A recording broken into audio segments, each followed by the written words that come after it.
গাজায় ৭ দিনের যুদ্ধবিরতির চেষ্টা চলছে জানালো মিশর। ইসরায়েলি বাহিনীর আগ্রাসনে আরও ৭২ ফিলিস্তিনি নিহত। চলমান যুদ্ধে অপুষ্টিতে প্রাণ গেছে ৬৬ শিশুর। মার্কিন হামলায় ইরানের পরমাণু স্থাপনায় ক্ষয়ক্ষতি কম। ফাঁস হওয়া ফোন আলাপের দাবি ২ ইরানি কর্মকর্তার। সঠিক মূল্যায়ন করতে পারেনি তেহরান, বলছে ওয়াশিংটন।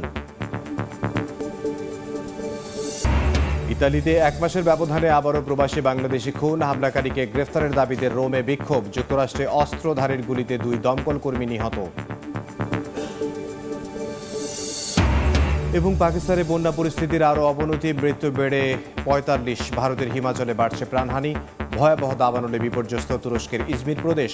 স্থগিত সব ফ্লাইট।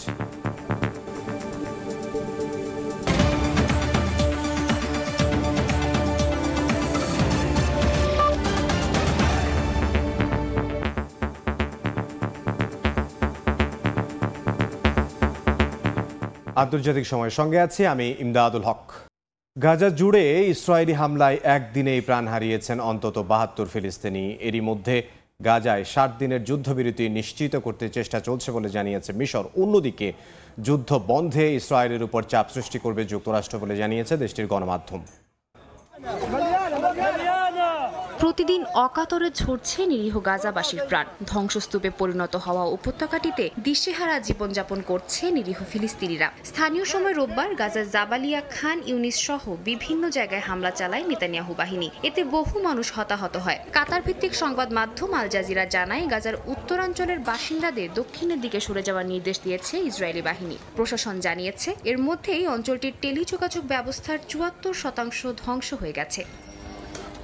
চলমান এই হত্যাযজ্ঞ থামাতে ৬০ দিনের যুদ্ধবিরতির পরিকল্পনা চলছে বলে জানায় মিশর। দেশটির পররাষ্ট্রমন্ত্রী জানান, কয়েকজন ইসরায়েলি বন্দী হস্তান্তরের বিনিময়ে গাজায় ৬০ দিনের যুদ্ধবিরতি ও দ্রুত ত্রাণ সরবরাহ নিশ্চিতের লক্ষ্যে কাজ করছে তারা। মিশর, কাতার ও যুক্তরাষ্ট্রের সম্মিলিত প্রচেষ্টায় চলমান এই পরিকল্পনাকে স্থায়ী যুদ্ধবিরতির পথে প্রথম পদক্ষেপ বলে উল্লেখ করেন তিনি। এদিকে স্থানীয় সময় সোমবার ওয়াশিংটন সফরে যাচ্ছেন ইসরায়েলের স্ট্র্যাটেজিক অ্যাফেয়ার্স মিনিস্টার রন ডারমার।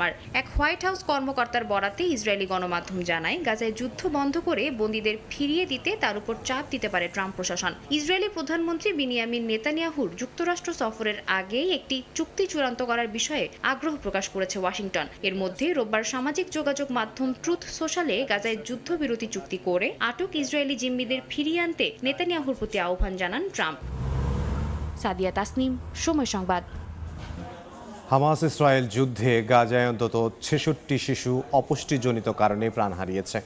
স্থানীয় প্রশাসনের দাবি, নেতানিয়াহু বাহিনীর বর্বরতায় অবরুদ্ধ অঞ্চলটিতে দুধ, পুষ্টিকর সম্পূরক এবং অন্যান্য খাদ্য সহায়তা প্রবেশ বন্ধ হয়ে গেছে। এ অবস্থায় ক্ষুধাকে হাতিয়ার করে অঞ্চলটির বাসিন্দাদের নিশ্চিহ্ন করার পথে এগুচ্ছে ইসরায়েল বলে দাবি করেছে তারা। ক্ষুধা, রোগ এবং ধীরে ধীরে মৃত্যুর শিকার হতে থাকা শিশুদের দুর্ভোগের বিষয়ে আন্তর্জাতিক মহলের নীরবতার নিন্দা জানান তারা। অবরুদ্ধ গাজার আকাশ আজ ভারী শিশুদের আহাজারিতে। ক্ষুধার জ্বালা আর অপুষ্টিতে ঝরে যাচ্ছে একের পর এক নিরপরাধ প্রাণ। সদ্য জন্ম নেওয়া শিশুরাও বাদ পড়ছে না খাদ্যাভাবের এই করুণ দুর্দশা থেকে। গাজার প্রশাসন বলছে, চলমান খাদ্য সংকটের মধ্যেই আবারও ত্রাণ সহায়তা আটকে দিয়েছে ইসরায়েল।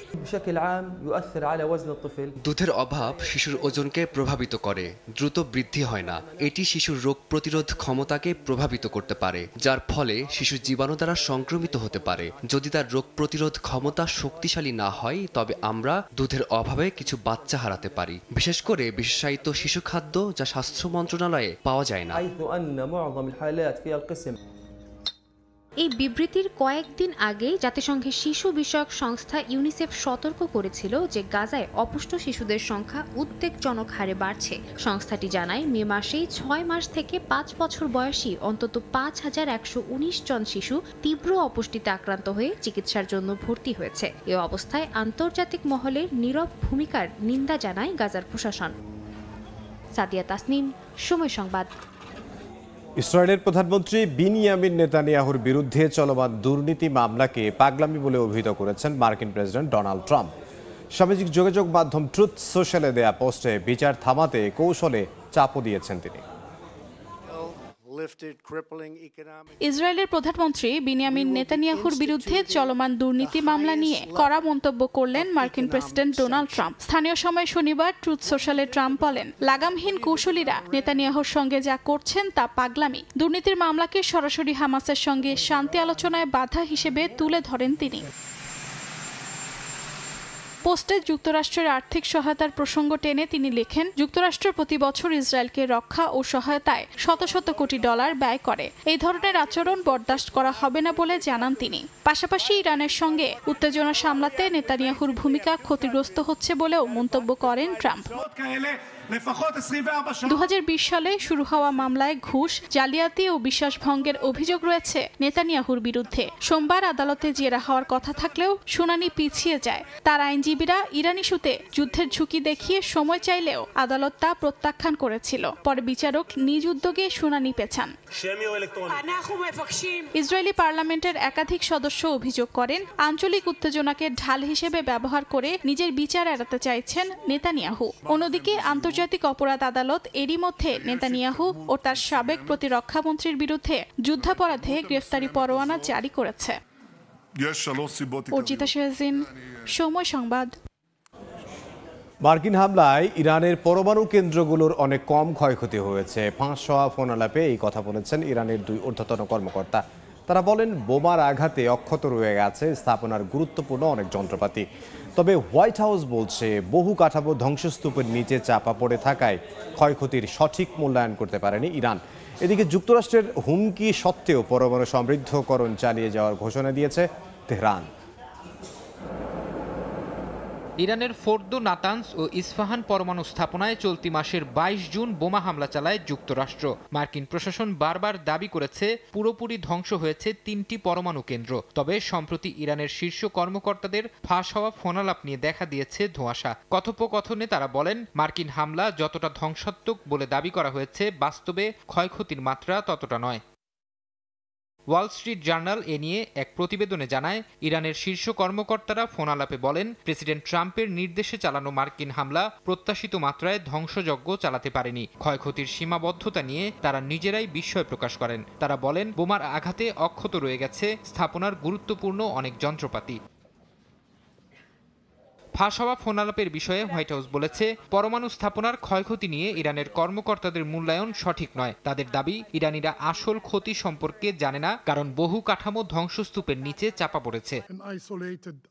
যুক্তরাষ্ট্রের হুমকি সত্ত্বেও পরমাণু সমৃদ্ধকরণ চালিয়ে যাওয়ার ঘোষণা দিয়েছে ইরান। জাতিসংঘে ইরানের রাষ্ট্রদূত বলেন, শান্তিপূর্ণ বিদ্যুৎ উৎপাদনের জন্য এই কর্মসূচি আন্তর্জাতিক পরমাণু অস্ত্র বিস্তার রোধ চুক্তির অধীনে বৈধ। একই কথা ইরানের উপপররাষ্ট্রমন্ত্রী মাজিদ রাভানচিরো। বিবিসিকে দেয়া সাক্ষাৎকারে তিনি বলেন, ইউরেনিয়াম সমৃদ্ধকরণ ইরানের অধিকার। নতুন আলোচনার আগে যুক্তরাষ্ট্রকে হামলার চিন্তা বাদ দিতে হবে বলেও জানান তিনি। ফারহাদ চৌধুরী, সময় সংবাদ। ইতালিতে 1 মাসের ব্যবধানে আবারও সন্ত্রাসীদের হামলায় প্রাণ গেল এক প্রবাসী বাংলাদেশির। এ নিয়ে রোমে বিক্ষোভ করেছেন প্রবাসী বাংলাদেশিরা। বিক্ষোভে যোগ দেন বেশ কয়েকজন ইতালীয় নাগরিকও। অবিলম্বে হত্যাকারীদের গ্রেফতারের দাবি জানান তারা। ইতালি থেকে হাসান মাহমুদের রিপোর্টে বিস্তারিত।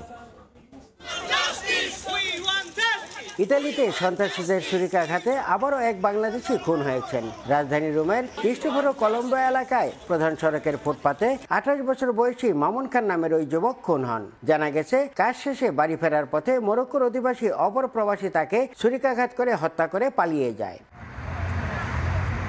ঘটনার প্রতিবাদে ফুঁসে উঠেছেন ওই এলাকায় বসবাসকারী প্রবাসী বাংলাদেশিরা। নারী শক্তি মহিলা সংগঠনের ব্যানারে এক বিশাল বিক্ষোভ করেন তারা। এতে যোগ দেন কয়েকজন ইতালীয় নাগরিকও। অবিলম্বে হত্যাকারীকে গ্রেপ্তার, সুষ্ঠু বিচার ও নিহত মামুনের পরিবারকে সহায়তা দেওয়ার আহ্বান জানান তারা। যে হত্যাকাণ্ড ঘটেছে সেটা অত্যন্ত মর্মান্তিক এবং দুঃখজনক। আমরা বাঙালি কমিউনিটি ইটালিয়ান সরকারের কাছে আমরা দাবি করছি দৃষ্টান্তমূলক শাস্তি। পৌরসভার প্রেসিডেন্টের কাছে আমরা আবেদন করেছি, ওর ফ্যামিলি এই মামুনের টাকায় চলতো, তার ভাই একটা আছে 20 বছরে, তাকে যেন নিয়ে আসা হয়। আমরা এই আবেদন তার কাছে করেছি। ইতালি প্রবাসী বাংলাদেশিদের সুনাম রয়েছে এখানে। এই হত্যার ঘটনায় আমরা শোক প্রকাশ করছি এবং আমরা আশা করি এই হত্যাকারীকে পুলিশ গ্রেফতার করবে এবং বিচারের মুখোমুখি করবে। এ ধরনের ঘটনায় আমরা বিব্রত। এর আগে মে মাসের 27 তারিখে নাহিদ মিয়া নামের এক বাংলাদেশি রোমের আর্দিয়া এলাকায় তার নিজস্ব পেট্রোল পাম্পে দুর্বৃত্তদের ছুরিকাঘাতে প্রাণ হারান। রাজধানী রোমের এই হত্যাকাণ্ডে প্রবাসী বাংলাদেশিদের মধ্যে আতঙ্ক ছড়িয়ে পড়েছে। হাসান মাহমুদ, সময় সংবাদ, ইতালি। যুক্তরাষ্ট্রের আইডাহো অঙ্গরাজ্যে অস্ত্রধারীর গুলিতে 2 দমকল কর্মী নিহত হয়েছেন। স্থানীয় সময় রোববার বিকেলে কানফিল্ড পর্বতের পাশে আগুন লাগার খবর পেয়ে ঘটনাস্থলে পৌঁছায় দমকল বাহিনীর কয়েকজন সদস্য। কিছুক্ষণ পরেই তাদের লক্ষ্য করে গুলি ছোড়ে বন্দুকধারীরা। এ সময় ঘটনাস্থলে প্রাণ হারান 2 দমকল কর্মী। পরে ঘটনাস্থল থেকে আগ্নেয়াস্ত্র সহ এক ব্যক্তির মরদেহ উদ্ধার করে পুলিশ। তার পরিচয় প্রকাশ করা হয়নি। হামলার কারণ ও অস্ত্রধারী কতজন ছিল সে বিষয়ে এখনও নিশ্চিত করে কিছু জানায়নি আইন শৃঙ্খলা রক্ষা বাহিনী। পুলিশের পাশাপাশি তদন্তে নেমেছে গোয়েন্দা সংস্থা FBI। নিয়ন্ত্রণে আসছে না পাকিস্তানের বন্যা পরিস্থিতি। বন্যায় মৃতের সংখ্যা বেড়ে দাঁড়িয়েছে 45 জনে। নিখোঁজ রয়েছেন বেশ কয়েকজন। পরিস্থিতি আরও অবনতির শঙ্কা দুর্যোগ ব্যবস্থাপনা কর্তৃপক্ষের। বন্যায় মৃতের সংখ্যা বেড়েছে ভারতের হিমাচল প্রদেশেও। এরই মধ্যে প্রদেশটিতে 34 জনের মৃত্যুর খবর পাওয়া গেছে। টানা বৃষ্টিতে পাকিস্তানের বন্যা পরিস্থিতির আরও অবনতি হয়েছে। দেশটির দুর্যোগ ব্যবস্থাপনা কর্তৃপক্ষ জানিয়েছে সবচেয়ে বেশি ক্ষতিগ্রস্ত হয়েছে খাইবার পাখতুনখোয়া প্রদেশ। আকস্মিক এ বন্যায় শুধুমাত্র সোয়াত উপত্যকাতেই ভেসে গেছে কয়েক হাজার ঘরবাড়ি। নিঃস্ব হয়ে পড়েছেন নদী পাড়ের হাজার হাজার বাসিন্দা। পাঞ্জাব প্রদেশে বন্যার পানির তোড়ে বাড়ির ছাদ ও দেয়াল ধসে প্রাণ গেছে অনেকের। সিন্ধু ও বেলুচিস্তান প্রদেশেও বেড়েছে হতাহতের সংখ্যা। আবহাওয়া বিভাগ জানিয়েছে আরও কিছুদিন অব্যাহত থাকবে ভারী বৃষ্টিপাত। এতে পরিস্থিতি আরও খারাপ হওয়ার শঙ্কায় দুর্যোগ ব্যবস্থাপনা কর্তৃপক্ষ। বন্যা পরিস্থিতির অবনতি হয়েছে ভারতের হিমাচল প্রদেশেও। বাড়ছে মৃতের সংখ্যা। টানা বর্ষণ ও ভূমিধসে ভেঙে পড়েছে যোগাযোগ ব্যবস্থা। ক্ষতিগ্রস্ত হয়েছে অসংখ্য ঘরবাড়ি ও সরকারি স্থাপনা। সবচেয়ে ভয়াবহ অবস্থা সিমলা ও কাংড়া জেলায়। প্রাথমিক হিসেবে এ পর্যন্ত আর্থিক ক্ষতি 650 কোটি রুপিরও বেশি, যা আরও বাড়তে পারে বলে আশঙ্কা করছে রাজ্য প্রশাসন। এমন পরিস্থিতিতে উচ্চ পর্যায়ের জরুরি বৈঠক ডেকেছে কর্তৃপক্ষ। এদিকে কিছুটা স্বাভাবিক হতে শুরু করেছে চীনের দক্ষিণ পশ্চিমাঞ্চলীয় গুইঝৌ প্রদেশের বন্যা পরিস্থিতি। দুলিও নদীতে পানি বেড়ে যাওয়ায় সর্বোচ্চ সতর্কতা জারি থাকলেও রোববার সকালে পরিস্থিতি কিছুটা স্বাভাবিক হয় তা তুলে নিয়েছে কর্তৃপক্ষ। প্রদেশ জুড়ে চলছে পুনর্বাসন প্রক্রিয়া। কেন্দ্রীয় সরকার গুইঝৌর জন্য 200 মিলিয়ন ইউয়ানের ত্রাণ বরাদ্দ দিয়েছে। আমিরুল ইসলাম আলিফ, সময় সংবাদ। ভারতের বিহারে ঝর্ণায় পড়ে গিয়ে অলৌকিকভাবে বেঁচে গেছেন 6 নারী। সামাজিক যোগাযোগ মাধ্যমে ছড়িয়ে পড়া ভিডিওতে দেখা যায় আকস্মিক ঝর্ণায় পড়ে যান তারা। প্রথমে এক নারী পাথর আঁকড়ে ধরে বাঁচার চেষ্টা করেন। পরে তার দেখা দেখি আরও 3 জন একইভাবে বাঁচার চেষ্টা করে ব্যর্থ হন। কিছু সময় পর গ্রামবাসীরা তাদের একে একে উদ্ধার করে। এর মধ্যে একজন আহত হলে তাকে হাসপাতালে নিয়ে যাওয়া হয়। স্থানীয়রা জানান এবারই প্রথম এই ঝর্ণায় এত প্রবল পানির প্রবাহ দেখা গেছে।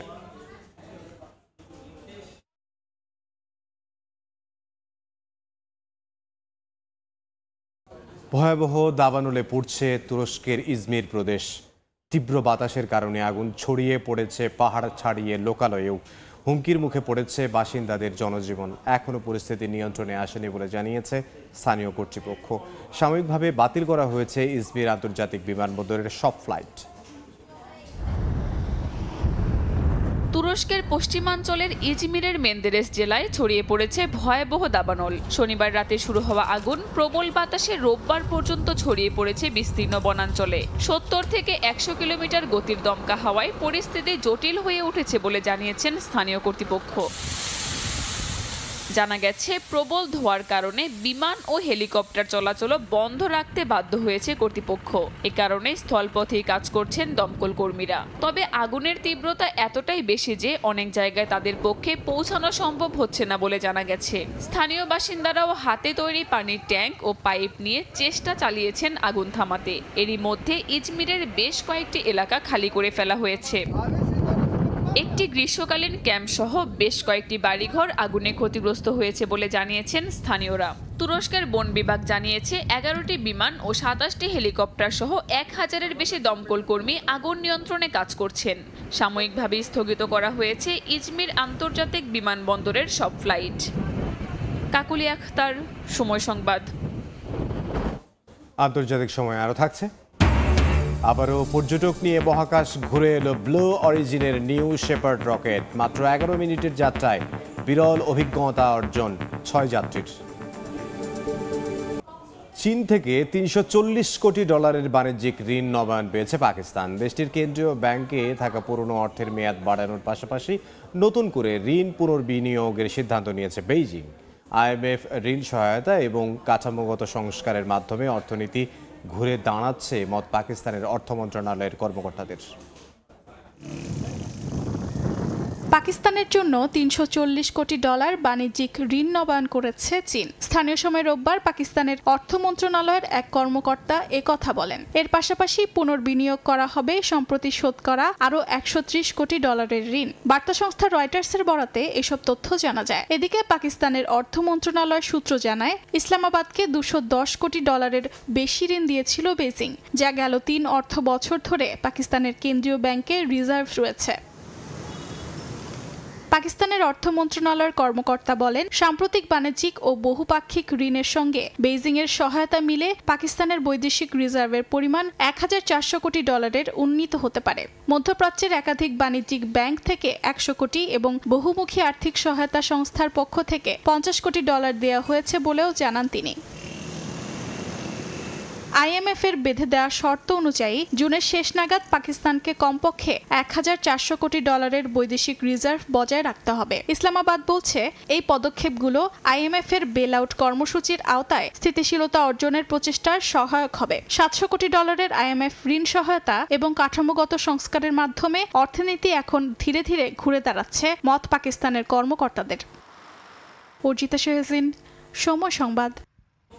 টিকটক বিক্রির জন্য অত্যন্ত ধনী ব্যক্তিদের একটি ক্রেতা গোষ্ঠী খুঁজে পেয়েছেন বলে দাবি করেছেন মার্কিন প্রেসিডেন্ট ডোনাল্ড ট্রাম্প। আগামী 2 সপ্তাহের মধ্যে তাদের পরিচয় প্রকাশ করবেন বলেও জানিয়েছেন তিনি। তবে টিকটক বিক্রির বিষয়টি চূড়ান্ত হতে চীনা সরকারের অনুমোদন লাগবে বলেও ইঙ্গিত দিয়েছেন তিনি। ভিডিও শেয়ারিং প্ল্যাটফর্ম টিকটকের ক্রেতা কারা হতে যাচ্ছে আগামী 2 সপ্তাহের মধ্যে তা প্রকাশ করবেন মার্কিন প্রেসিডেন্ট ডোনাল্ড ট্রাম্প। স্থানীয় সময় রোববার মার্কিন গণমাধ্যম ফক্স নিউজকে দেয়া এক সাক্ষাৎকারে তিনি এই কথা বলেন। জানান, টিকটক বিক্রির জন্য অত্যন্ত ধনী ব্যক্তিদের একটি ক্রেতা গোষ্ঠী খুঁজে পেয়েছেন তিনি। ট্রাম্প বলেন, এই চুক্তি কার্যকরের জন্য চীনা সরকারের অনুমোদন প্রয়োজন হতে পারে। এ বিষয়ে প্রেসিডেন্ট শি জিনপিং এর সম্মতি আশা করেন তিনি। এর আগে যুক্তরাষ্ট্রে টিকটকের কার্যক্রম বন্ধ বা বিক্রির জন্য নির্ধারিত সময়সীমা আগামী 17 সেপ্টেম্বর পর্যন্ত বাড়ান ট্রাম্প। নির্বাচনের সময় তরুণদের মধ্যে টিকটক তার জনপ্রিয়তা বাড়িয়েছে বলেও দাবি করেন তিনি। 2024 সালের এক মার্কিন আইনে বলা হয়, বাইটড্যান্স যদি জানুয়ারির 19 তারিখের মধ্যে টিকটকের মার্কিন সম্পদ বিক্রির প্রক্রিয়ায় উল্লেখযোগ্য অগ্রগতি না দেখাতে পারে তবে অ্যাপটি বন্ধ করে দিতে হবে। যদিও ট্রাম্প এই সময়সীমা এরই মধ্যে 3 বার বাড়িয়েছেন। অর্জিতা শেহজিন, সময় সংবাদ। তানজানিয়ায় সড়ক দুর্ঘটনায় অন্তত 38 জন নিহত হয়েছেন, আহত হয়েছেন আরও অন্তত 28 জন। তাদের মধ্যে 6 জন এখনও চিকিৎসাধীন রয়েছেন। স্থানীয় সময় শনিবার একটি বাস ও মিনিবাসের মধ্যে সংঘর্ষ হওয়ায় 2টি যানেই আগুন লেগে যায়। মারাত্মকভাবে দগ্ধ হওয়ায় 36টি মরদেহের পরিচয় শনাক্ত করা এখনও সম্ভব হয়নি। কর্তৃপক্ষ জানিয়েছে, সন্ধ্যায় কিলিমানজারোর সাবাসাকাতে একটি গাড়ির টায়ার পাংচার হয়ে গেলে এটি নিয়ন্ত্রণ হারিয়ে অপর গাড়িতে আঘাত করে। এ দুর্ঘটনায় গভীর শোক প্রকাশ করেছেন দেশটির প্রেসিডেন্ট। আবারও পর্যটক নিয়ে মহাকাশ ঘুরে এলো ব্লু অরিজিনের নিউ শেপার্ড যান। মাত্র 11 মিনিটের এই মহাকাশ অভিযানে যাত্রী ছিলেন ব্যবসায়ী, আইনজীবী ও সমাজসেবী সহ 6 জন। জেফ বেজোসের মালিকানাধীন সংস্থা ব্লু অরিজিন এ নিয়ে 13তম বার সফলভাবে মানব মহাকাশ যাত্রা সম্পন্ন করল। যুক্তরাষ্ট্রের টেক্সাসের পশ্চিমাঞ্চলের একটি উৎক্ষেপণ কেন্দ্র থেকে রোববার স্থানীয় সময় সকাল 10:40 যাত্রা শুরু করে ব্লু অরিজিনের নিউ শেপার্ড রকেট। মাত্র কয়েক মিনিটে যাত্রীরা পৌঁছে যান সমুদ্রপৃষ্ঠ থেকে 10 কিলোমিটার উপরে কারমান লাইন অতিক্রম করে। এই অবস্থায় ওজন শূন্যতার বিরল অভিজ্ঞতা অর্জন করেন যাত্রীরা। যাত্রার মাঝামাঝি সময়ে ক্যাপসুলটি রকেট বুস্টার থেকে আলাদা হয়ে যায়। রকেট ফিরে আসে পৃথিবীতে আর ক্যাপসুল যেতে থাকে আরও উপরে। এরপর নির্দিষ্ট উচ্চতায় পৌঁছে ধীরে ধীরে ক্যাপসুল নামতে শুরু করে প্যারাশুট সহ, আর নিচে অপেক্ষা করছিল উদ্ধারকারী দল। 11 মিনিটের এই সংক্ষিপ্ত মহাকাশ ভ্রমণ শেষ হয় সফল অবতরণের মধ্য দিয়ে। নিউ শেপার্ড রকেটে যাত্রীদের মধ্যে ছিলেন ব্যবসায়ী, আইনজীবী ও সমাজসেবী সহ 6 জন। মাটিতে নামার পর ক্যাপসুল থেকে বেরিয়ে হাত উঁচিয়ে উচ্ছ্বাস প্রকাশ করেন সবাই। এটাই ব্লু অরিজিনের 13তম সফল মানব মহাকাশ মিশন। বেজোসের এই উদ্যোগ এখন নিয়মিতভাবে মহাকাশে পর্যটকদের পাঠানোর পথ তৈরি করছে। স্বল্প সময়ের এই ভ্রমণ বিশ্বে মহাকাশ পর্যটনের এক নতুন সম্ভাবনার দুয়ার খুলে দিয়েছে বলে মত অনেকের। ইয়াসমিন অনন্যা, সময় সংবাদ। কাস্পিয়ান সাগর শুকিয়ে যাচ্ছে, আর সেটা খালি চোখেই দেখা যাচ্ছে। জলবায়ু পরিবর্তন, অপরিকল্পিত শিল্প সম্প্রসারণ এবং দূষণের কারণে মধ্য এশিয়ার এই বৃহত্তম জলাধার হারাচ্ছে প্রাণ। কাজাখস্তানের বাসিন্দারা বলছেন, একসময় যেখানে তরতাজা ক্যাভিয়ার পাওয়া যেত, এখন সেখানে চোখে পড়ে শুকনো পাড় আর মরে যাওয়া মাছ। রাশিয়া, কাজাখস্তান, তুর্কমেনিস্তান, আজারবাইজান ও ইরান 5টি দেশের সীমান্ত জুড়ে বিস্তৃত ক্যাসপিয়ান সাগর বিশ্বের বৃহত্তম ভূমিবদ্ধ জলাশয়, যা ইউরোপ এশিয়ার বাণিজ্যিক মিডল করিডর হিসেবে পরিচিত। কিন্তু এখন গবেষকরা সতর্ক করেছেন, আগামী কয়েক দশকে এই সাগরের সিংহভাগ হারিয়ে যাওয়ার শঙ্কা রয়েছে। বিশ্বখ্যাত নেচার ম্যাগাজিনে প্রকাশিত গবেষণা অনুযায়ী 34% পর্যন্ত জলসীমা কমে যেতে পারে। এতে ধ্বংস হয়ে যাবে ক্যাসপিয়ান সিল ও স্টারজন মাছের মতো অনন্য প্রাণীর আবাসস্থল। এমনকি পানির স্তর যদি 5 থেকে 10 মিটারও কমে যায়, তাতে ভেঙে পড়বে স্থানীয় বাস্তুতন্ত্র। এই সংকটের মূল কারণ শুধু জলবায়ু পরিবর্তন নয়। ইউরোপের দীর্ঘতম নদী ভোলগা থেকে 80 থেকে 85% পানি আসে ক্যাসপিয়ানে, কিন্তু রাশিয়ার একের পর এক বাঁধ ও জলাধার নির্মাণের কারণে সেই প্রবাহ মারাত্মকভাবে কমে গেছে। শহরের দোকানে এখন আর প্রাকৃতিক ক্যাভিয়ার পাওয়া যায় না।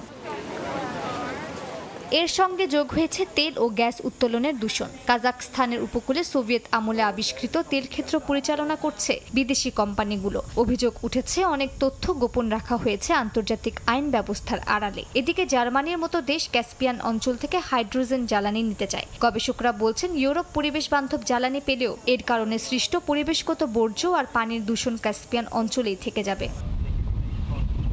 মালিহা সুহরওয়ার্দী, সময় সংবাদ।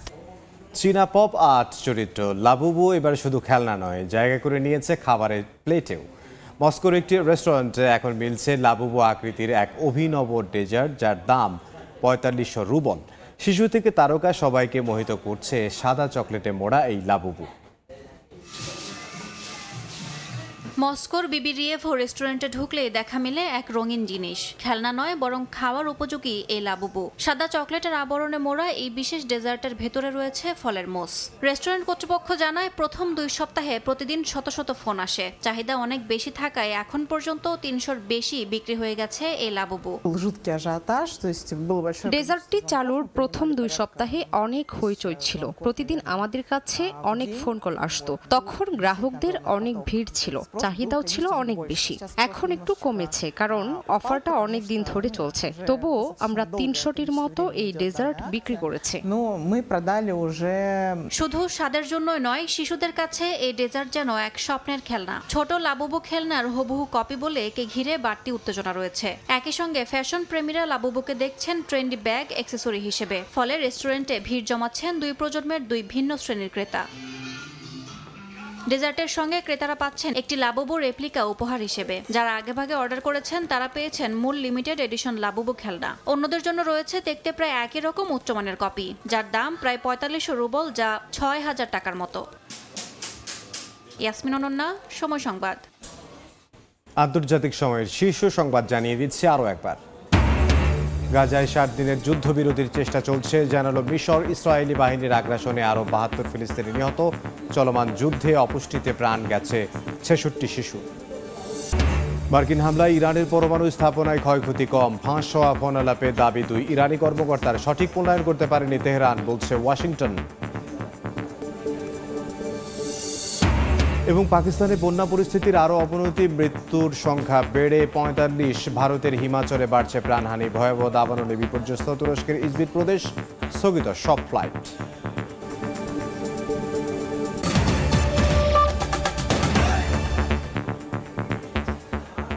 এই ছিল আন্তর্জাতিক সময়ে। সঙ্গে থাকুন সময়।